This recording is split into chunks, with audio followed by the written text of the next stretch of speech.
Wishart. Madam Deputy Speaker, there's been some absurd and ridiculous bills presented to this Parliament in the course of the past few centuries that's been in existence, but it would be hard to find a bill that is more absurd and ridiculous than this particular bill. A bill that wills something to be just because it wants it and asks us to ignore reality and experience because it decrees it is just about as absurd and ridiculous as you can get.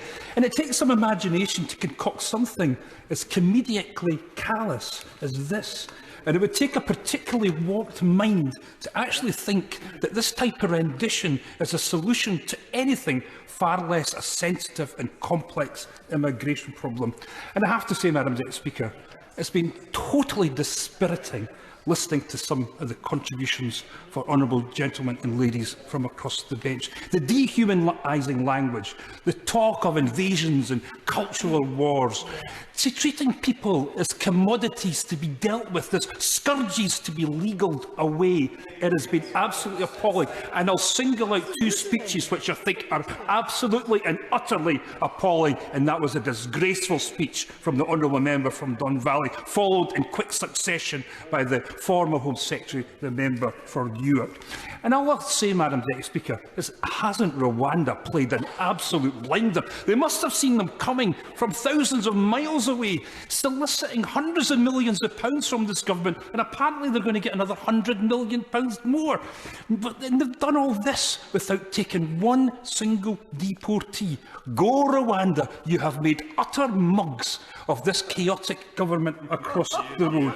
And nobody's won from the southern Rwanda, certainly not the wretched people who are going to be subject to this ongoing problem with getting onto these boats at the mercy of all these dreadful people who smuggle people across the channel. This will do nothing to disincentivise them. If they're prepared to risk their life to come across this channel, why are they going to concern themselves with the infinitesimal chance that they might be rendered to Rwanda? It just does not make sense. And it certainly hasn't helped them, has it? I mean, I don't know if they're going to win this vote tonight, and partly it's still in the balance if that's news for honourable colleagues across the bench. I think they might just about have got it, but apparently it's still in the balance. And look at the list of all the different groups that we have. There's the One Nation group, the European Research Group, the New Conservatives, the Common Sense group. I'd love to go to one of their meetings. The Northern Research Group, the No Turning Back group, the Conservative Growth group, a group of factions that would make the People's Front of Judea look like a model of unity and political consensus. And this might be the very bill that would bring down this Conservative government. And what a hill to die on. An obsession with immigration, an obsession with stopping these small boats. And by God, they deserve to be brought down if this is a bill that's going to determine this. But here's a novel idea, Madam Deputy Speaker.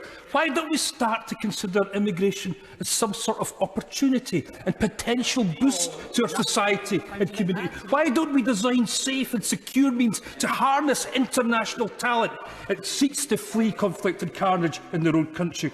We live in a world where the movement of peoples has never been so far-reaching and so profound. And one thing that the honourable member from Newark said is that this is going to be an ongoing feature of the international community. This is going to be something that we'll have to deal with, not just for this decade, but for the rest of the century. Can we not be imaginative about solutions? Can we not look to see if there's benefits to be given by people who are the cream of their countries coming to this nation? Are we all about stopping borders, stopping people coming here, making life as miserable for the poor souls that manage to end up on our shores? I'm just pleased that this is not in my name. It is not in the name of the people of Scotland. And if we ever were in control of our immigration policy, everything that they're proposing and presenting would be the exact opposite of what we would do. Scotland rejects this. My constituents want nothing to do with this. I will proudly and defiantly be voting against this evening, and that will be in the name of the people that I represent, and I know that I will be joined by colleagues. What a disgraceful bill. What an appalling piece of legislation. It deserves to be shoved right in the furthest bin from the furthest corner of this country.